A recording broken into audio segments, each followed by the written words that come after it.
All right, so today we're gonna just start off with how to make the yogurt. This is from the beginning. So typically, I've been having good success with using 1%. I was using fat-free before, but it just didn't make quite as much. It tasted fine, but the 1%, I feel like it actually makes more. So we've got the Instant Pot ready to go. I'm just gonna take this entire gallon. You can do less if you wanted to, but we're just gonna do the entire gallon, which should make close to 2 40-ounce containers of it. So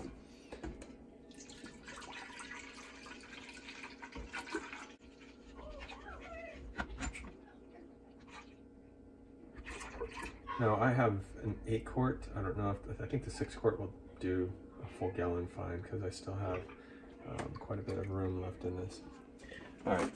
So one other thing to note that happened to me is you might have 2 different silicone rings on your Instant Pot thing and on the lid, and I was using one that we had used with onions and peppers, and I used it for yogurt afterwards, and the yogurt tasted like onions and peppers. It was disgusting, so we actually ended up getting rid of it.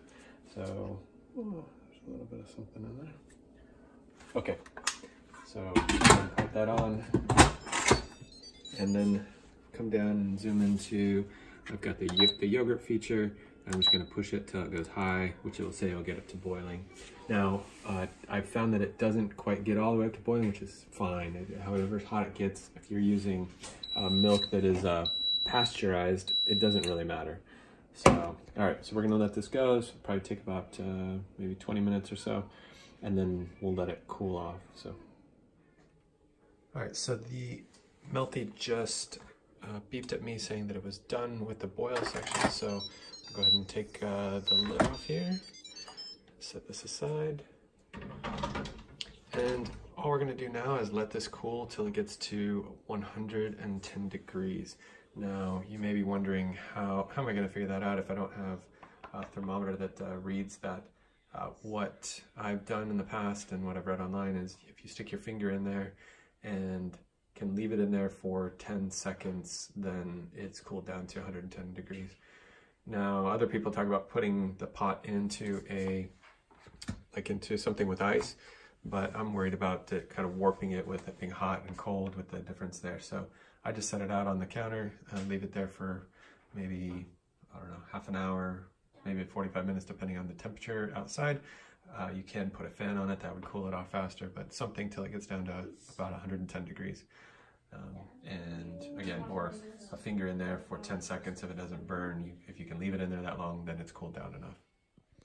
All right, so now I've got the pot out. I couldn't do that with while I was filming, but here it's cooling.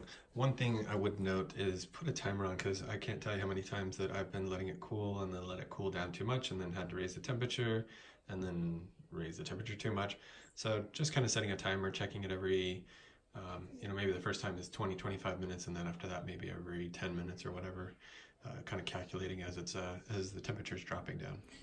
All right, so I think it's cooled down. I haven't tested it yet, but I forgot to put the timer on like I usually do, and so I'm going to put my finger in, and it's definitely cool enough. It might be a little bit too cool, but that should be okay, because in the Mealthy will bring it back up.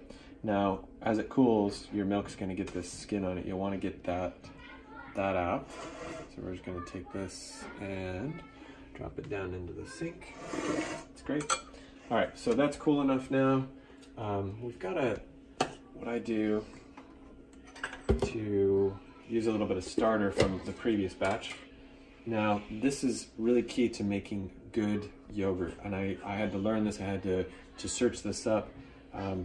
I thought, well, maybe it's like a tablespoon per quart, so why not 4 tablespoons, and let's just do heaping because more is better, right? Wrong. When you're doing your yogurt starter, you only want, so for 4 quarts, a gallon of milk, I'm only going to do about, that's probably about 2 tablespoons there. I really only need about 1.5 tablespoons. So you can measure this out if you want to. But right there, that's enough yogurt for the whole gallon of milk. And then what I'm going to do is just get some of this warm milk to just mix that up really well. So I'll take a cup of the milk there, and then I'm just going to do a little bit of stirring, mix that up. You could use a little whip or whatever you want just to mix that yogurt in. And I read about, you know, leaving it out for, you know, an hour while this is cooking and cooling so that your yogurt is room temperature, but I don't know that that little bit of yogurt really makes a difference on cooling down your milk, at least not in an Instapot that's going to heat it up anyway. All right, so I've got that fairly well stirred in there. Do a little bit more, and then I just take it and kind of stir it around a little bit like that, and then drop this back into the Mealthy, the Instapot. Ours is called our brand is Mealthy. So, and then if we look at here, we push the yogurt and we go to normal. I'm going to set it for about 9 hours. If you do longer, it's a little bit more of that tart yogurt. It's more mild if you do less. I've done as little as 6 hours, but to me it didn't have quite the little yogurt tart, which was fine with breakfast, but when I had it on like a burrito or something like that, you want that almost that little bit of tart sour. And so I like 9.5 hours on what I do. So, and that's it. Let it go and come back in about 9 hours. All right, so we're at 8 hours 30 minutes. Now that it's been going, just barely took the lid off before this. If we kind of shake it around, you can see that it's fairly solid. So because it's late at night and I only want to strain it for about 2 hours, I'm going to put it in the fridge for now, and then I will strain it in the morning, and we'll show how to do that. All right, so we've kept this overnight. Didn't need to. Only reason I did that, so it was warm, but we were about to go to bed, and I only wanted to strain it for 2 hours. And it would have strained too long. So you could either strain it warm or cold. It would probably strain a little bit faster if the yogurt's warm. But here is what I got off Amazon for like $10. And I just used this whatever filter that came with the Instapot. And I just put this around it and something like that. And then we're just going to take this and pour it into there. And it's already quite thick, but we'll still strain out some of the weight and thicken it up a little bit more, like Greek. Now, I've only been straining it for about 2 hours lately, so we'll see what this looks like. We're going to come back in about 2 hours, and it'll probably be okay. Now, if you want it even thicker, you could go longer. You could do like 6 hours. We've done that in the past, and it ends up getting closer to like cream cheese thickness, which for what we like is a little bit too thick. So I've been doing less. Honestly, this is so close to being strained as thick as we want. All right, so there's still a little bit left in there, but what I'll do is I'll just pull the sides up on this to make a little bit more room. So I can get a whole gallon of milk into this, or the yogurt that's made out of 1 gallon of milk into this bag.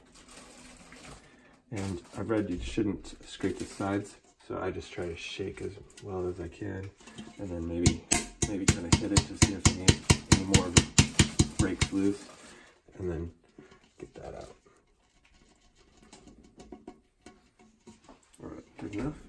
So what I'll do is I'll tighten this up just a little bit here. This string is really quite full. And then we're going to put this into another pot if we want to keep the whey that's coming out. You can see it's dripping whey out of the bottom already. We put this into a clean pot and we can capture that whey and use it. Or I could put it back in here with a bowl or something to kind of set it up off of it. So let me grab a bowl here. We're not going to keep the whey because we usually don't use it. So I'm just going to take it like this, put it back into that same pot, and let it go for 2 hours in the fridge, and come back and check the thickness, and then move it over into our containers. All right, so I said that I usually do about 2 hours. Well, I kind of forgot about it, and it's been 5 hours, and I checked on it.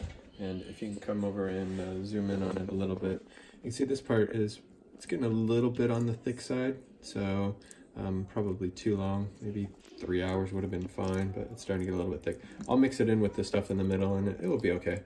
So all we do now is just transfer this into the existing container, the containers we've used before. We just reuse them.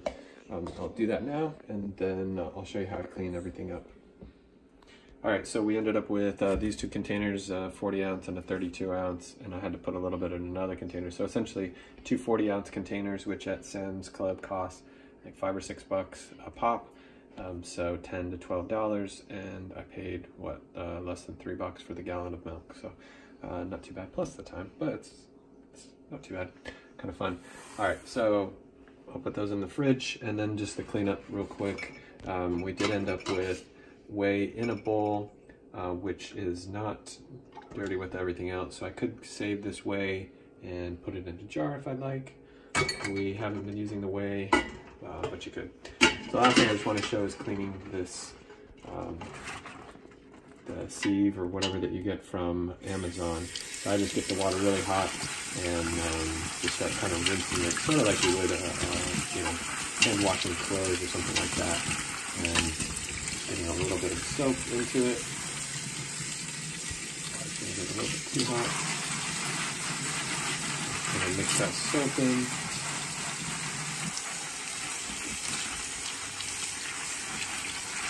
And it comes out really quite easy because it's this nylon, and that hot water just kind of gets all that yogurt right out. Let's finish this up and I'll show you how I dry it. Really simple way to dry it.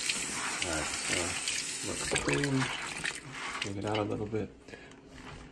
Grab a towel to dry it. Just take one hand inside, the other on the outside, and then just kind of rub it together, and it just dries the nylon really quickly. It won't be dripping anymore, so I can hang it out to dry without worrying that it's dripping on something after that. So that's essentially it.